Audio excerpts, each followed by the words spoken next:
Como parte de esta celebración, tengo la dicha de presentar al PhD Hugo Celso Felipe Mancilla Pérez, quien nos disertará su ponencia. Por favor, un aplauso para él.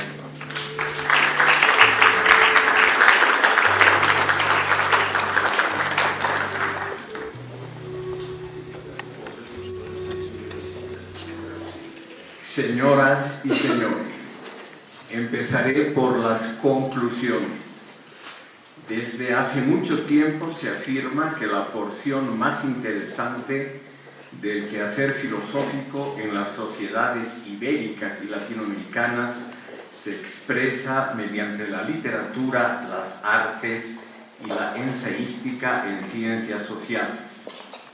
La otra conclusión asevera que Bolivia, en comparación con naciones de magnitud poblacional semejante, ha generado notables productos en los campos de la historiografía, la filosofía social y política y la literatura de la más alta calidad.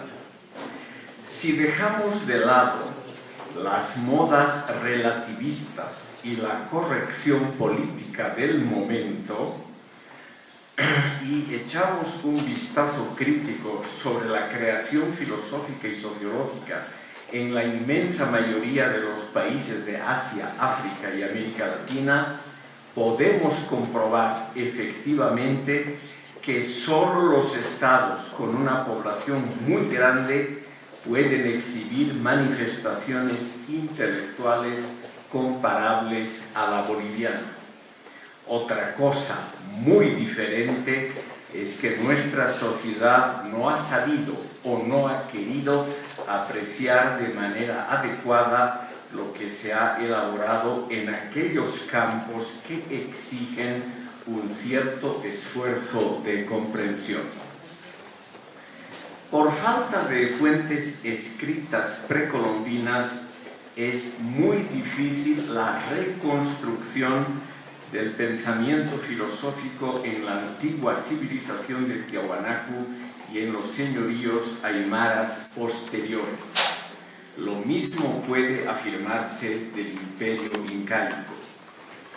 Se conoce vagamente la existencia de dos jefes collas, militares y políticos, de la región septentrional del altiplano, Uyustus y Tacuilla, que habrían sido al mismo tiempo dos sabios eminentes, pero no ha sido posible determinar fehacientemente ni el contenido ni el marco de referencia de dichas reflexiones. Es posible que éstas se hayan ocupado de problemas de moral práctica, rituales religiosos y cuestiones guerreras que constituyen los temas con los cuales empieza el quehacer intelectual en todos los ámbitos civilizatorios. La arquitectura y las obras de arte que han quedado de la época de Tiahuanacu son testimonios valiosos de una religión y una mitología muy diferenciadas y de conocimientos tecnológicos muy avanzados. Pero la carencia de fuentes escritas nos impide constatar dos elementos que habitualmente son el comienzo del quehacer filosófico en sentido específico. Primero, la facultad, así sea incipiente, de poner en cuestionamiento lo obvio y lo sobreentendido de las propias creencias y pautas de comportamiento, por más entrañables que éstas resulten ser. Y segundo, la construcción de nociones abstractas a partir de las cuales posteriormente se habría podido postular normas de validez universal. Pese a la complejidad alcanzada por la cosmología tiahuanacota, este modelo civilizatorio desconoció probablemente una meditación crítica en torno a él mismo. Joseph Esterman, catedrático de esta universidad, ha llegado a conclusiones diferentes lo que menciono aquí por razones de equidad. Pese a una fuerte tendencia actual, impulsada por intelectuales indianistas de indudable valía, que considera las antiguas culturas precolombinas como una edad de oro libre de las alienaciones modernas y como un dechado de virtudes democráticas, se puede afirmar que los modelos precolombinos han sido proclives al consenso compulsivo y al verticalismo en las relaciones cotidianas. Esta constelación histórico-social generó una idea vigorosa de colectividad, a la cual las personas estaban sometidas a priori, sin gozar de derechos preestatales que puedan, en su caso, ofrecer protección contra decisiones y abusos del Estado.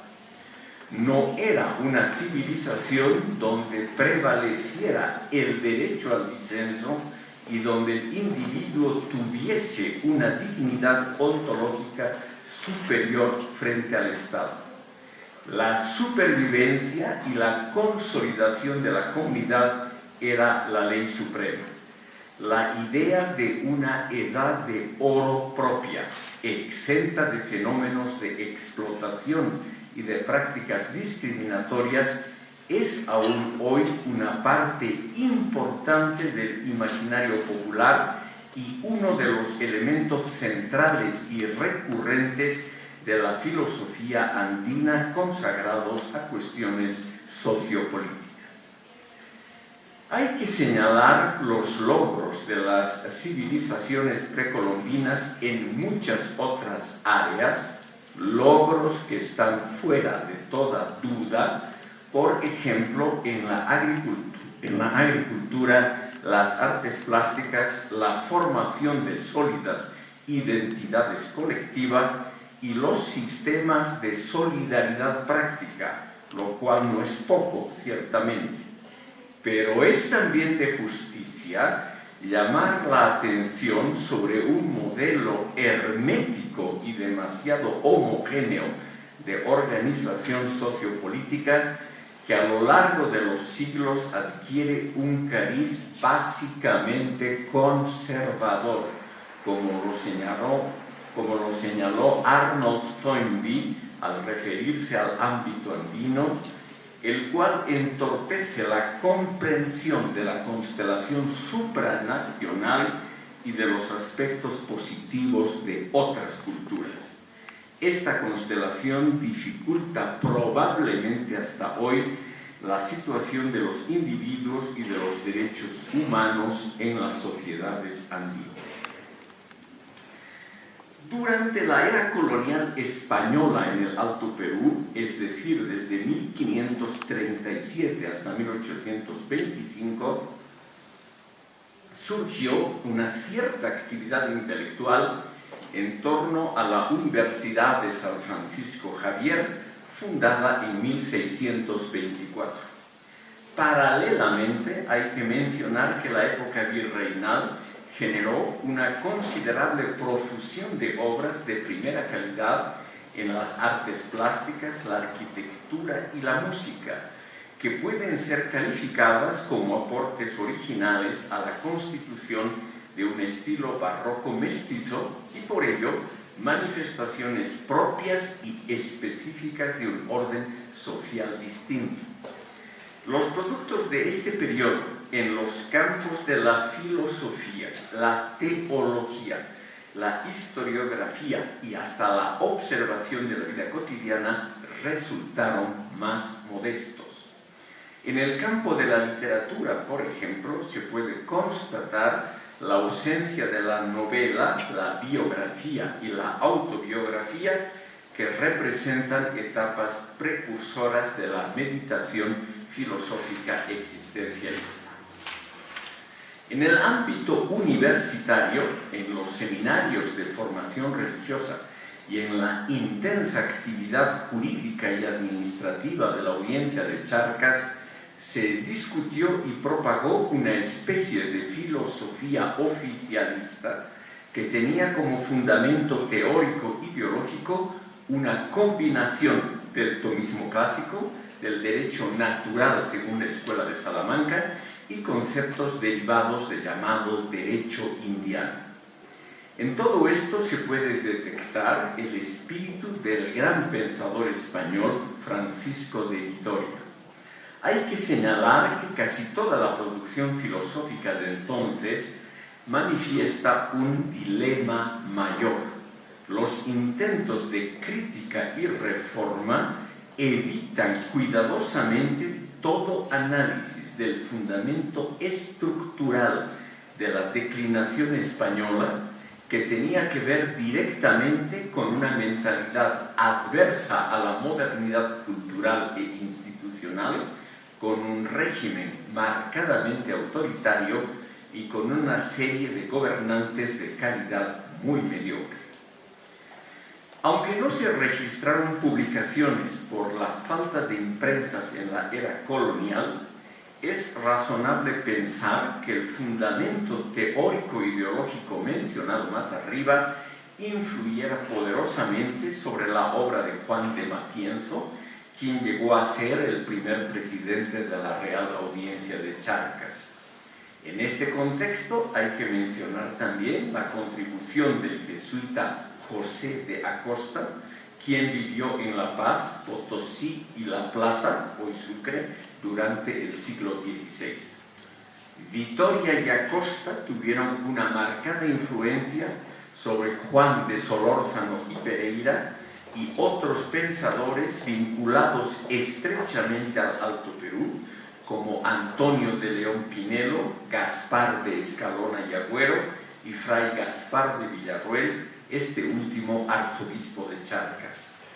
Todos ellos propugnaron una doctrina basada en dos puntos: la igualdad de todos los seres humanos ante Dios y su participación en derechos similares, por un lado, y la legitimidad de la conquista del Nuevo Mundo de parte de los españoles por otros.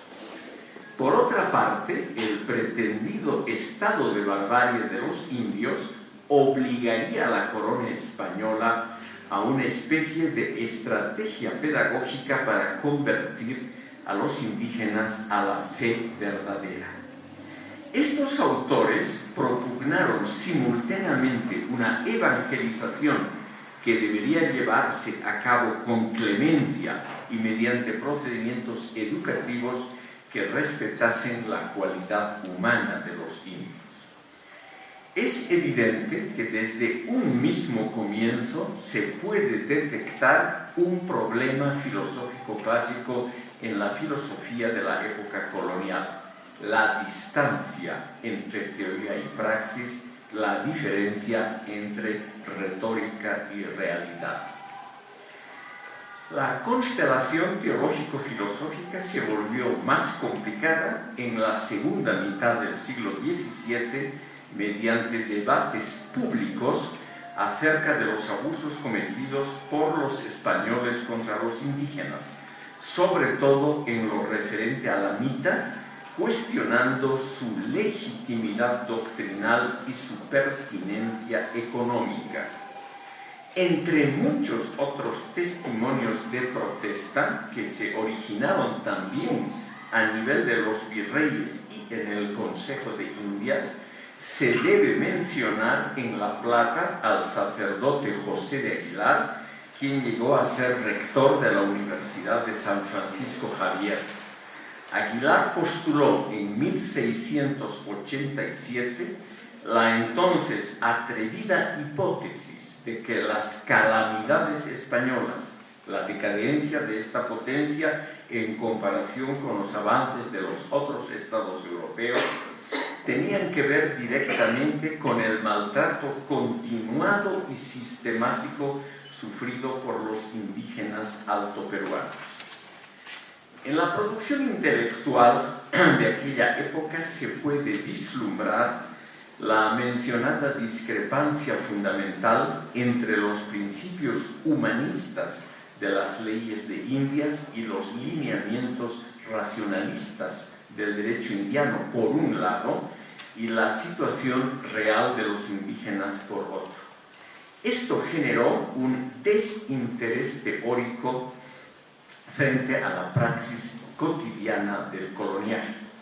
La mayoría de los pensadores de aquella época no justificó abiertamente las vulneraciones a los derechos humanos de los habitantes de estas tierras, pero en ellos se puede detectar una fe algo ingenua en la capacidad y eficacia del derecho indiano. En la cultura política de la actual Bolivia se puede vislumbrar la herencia de esa especie de optimismo legislativo.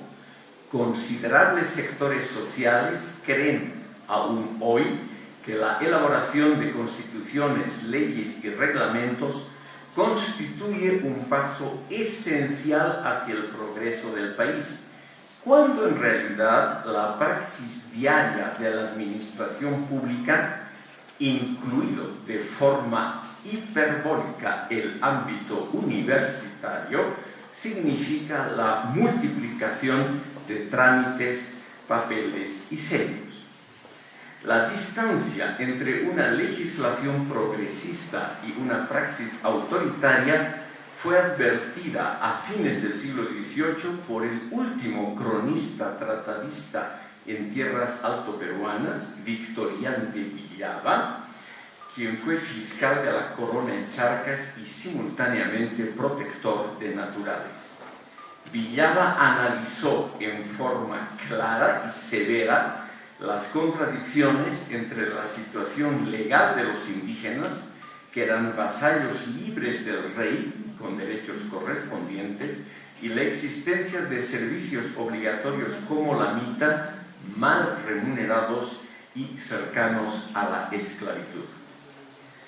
La Guerra de la Independencia y las primeras décadas de la joven república conllevaron un descenso en las actividades intelectuales debido a la inestabilidad política y a la falta de comunicaciones con el mundo exterior. Paulatinamente, la situación fue mejorando a lo largo del siglo XIX. El representante más distinguido del espíritu positivista, ilustrado, antidogmático y optimista de aquel tiempo fue Agustín Azpiazu, quien fue fundador de la Sociedad Geográfica de la Paz en 1889. Azpiazu realizó una labor pionera guiado por una actitud auténticamente filosófica. Trató de reducir la influencia eclesiástica en cuestiones de ciencias naturales, intentó difundir la tolerancia ideológica y se esforzó por propagar la experimentación empírica antes de edificar cualquier hipótesis. En el país ha existido desde el siglo XIX una rica tradición consagrada a la vieja pregunta por el destino de esta nación, tradición encarnada por nuestros grandes ensayistas e historiadores que se han dedicado a cuestiones devenidas clásicas como la identidad colectiva de nuestra sociedad, los modelos adecuados de ordenamiento social y los vínculos complejos con los países ya desarrollados. Estas indagaciones, que comenzaron con Manuel José Cortés y Gabriel René Moreno, han sido frecuentemente arduas y hasta dolorosas y han conformado algunas de las porciones más notables de la ensayística latinoamericana. Los autores del ensayo político-histórico personificaron hasta aproximadamente 1960 al tipo humano profesional percibido como el intelectual por antonomasia. Desde entonces, la sociedad boliviana experimenta lenta pero seguramente un acercamiento evolutivo a los parámetros académicos del norte. Los clásicos hombres de letras, creadores de obras, expositores de cátedra, críticos y divulgadores en una persona, tienden a ser desplazados por profesionales universitarios cada vez más especializados, pero sin el brillo de los grandes generalistas del pasado.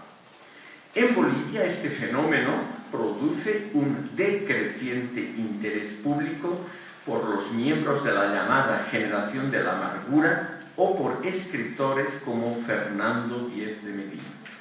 Pero hay que recordar que la generación de la amargura y los más conocidos intelectuales del siglo XX, pese a todas sus diferencias y controversias, han realizado un significativo aporte para consolidar la idea colectiva de la nación.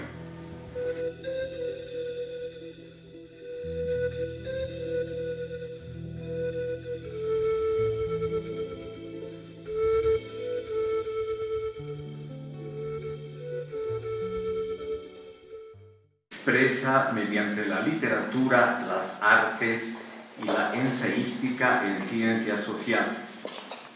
La otra conclusión asevera que Bolivia, en comparación con naciones de magnitud poblacional semejante, ha generado notables productos en los campos de la historiografía, la filosofía social y política y la literatura de la más alta calidad. Si dejamos de lado las modas relativistas y la corrección política del momento y echamos un vistazo crítico sobre la creación filosófica y sociológica en la inmensa mayoría de los países de Asia, África y América Latina, podemos comprobar efectivamente que solo los estados con una población muy grande pueden exhibir manifestaciones intelectuales comparables a la boliviana. Otra cosa muy diferente es que nuestra sociedad no ha sabido o no ha querido apreciar de manera adecuada lo que se ha elaborado en aquellos campos que exigen un cierto esfuerzo de comprensión. Pero no ha sido posible determinar fehacientemente ni el contenido ni el marco de referencia de dichas reflexiones. Es posible que éstas se hayan ocupado de problemas de moral práctica, rituales religiosos y cuestiones guerreras que constituyen los temas con los cuales empieza el quehacer intelectual en todos los ámbitos civilizatorios. La arquitectura y las obras de arte que han quedado de la época de Tiahuanaco son testimonios valiosos. Como parte de esta celebración, tengo la dicha de presentar al PhD Hugo Celso Felipe Mancilla Pérez, quien nos disertará su ponencia. Por favor, un aplauso para él.